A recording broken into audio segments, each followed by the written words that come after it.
This familiar gelatin dessert actually is a good example of the process of coagulation of proteins into a three-dimensional latticework that entraps water molecules to produce a semi-solid gel. This animation explains the physical chemistry behind the process. Proteins are synthesized by polymerizing amino acids. The polymerization occurs by repeatedly forming peptide bonds that link individual amino acids together into a chain. There are three structural features that influence the three-dimensional shape of a water-soluble protein. Primary structure is the peptide bond between individual amino acids that creates a long chain of connected amino acids. These long chains of polymerized amino acids have hydrophobic, water-repelling, and hydrophilic, water-attracting projections that are oriented perpendicular to the chain, as shown in this illustration of a growing protein chain. Secondary structure is the helix that the protein chain curls into as a result of hydrogen bonds and other weak forces. Tertiary structure is created when the protein molecules fold back on themselves outside of the helical segments to put the hydrophobic portions to the interior and the hydrophilic portions to the exterior. Several helical regions can exist in different portions of the molecule. When the protein has folded and refolded to reach its most stable configuration, it will have mostly hydrophilic amino acid residues on the exterior and mostly hydrophobic residues directed into the interior. When natural proteins are subjected to physical or chemical treatment, their structure changes and they become unnative or unnatural. We call that process denaturation.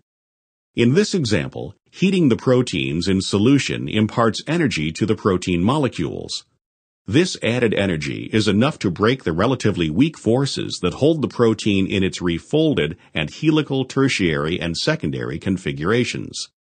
As the process of denaturation proceeds, the protein molecule unfolds more and more, and the internally directed hydrophobic regions now become exposed on the outside of the molecule. The peptide bonds are largely hydrophilic. Once these segments are set free from each other, they attract water molecules. The recruitment of water molecules entraps the water molecules in close proximity to the protein strands. The hydrophobic portions of the molecules are also exposed. This situation is unfavored because the hydrophobic portions of molecules are not stable in an aqueous environment. Hence, upon unfolding, the hydrophobic regions on individual protein molecules will associate with hydrophobic regions on other protein molecules. This situation encourages the association of these protein molecules into larger and larger random three-dimensional structures. The molecules aggregate into very large, water-insoluble collections that are quite randomly assembled. As the proteins denature, latticework structures grow amorphously and attract the solvent water molecules into cell-like structures. The self-associated water molecules, in groups, adhere to the surface of hydrophilic regions of the protein, while hydrophobic regions of the protein dissolve into each other and provide the energy to retain the structure.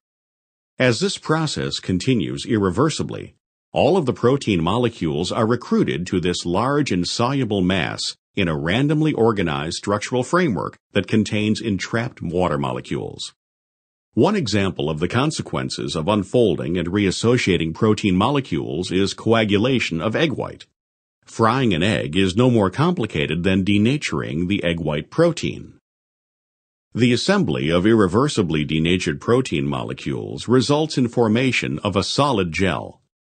The gel entraps water molecules inside the white into a semi-solid structure, which holds its shape under normal conditions. Other examples of denatured protein assembling into three-dimensional structures include the baking of yeast-risen bread, coagulation of meat proteins by cooking in such products as hot dogs, and in the solidification of gelatin upon cooling of a solution.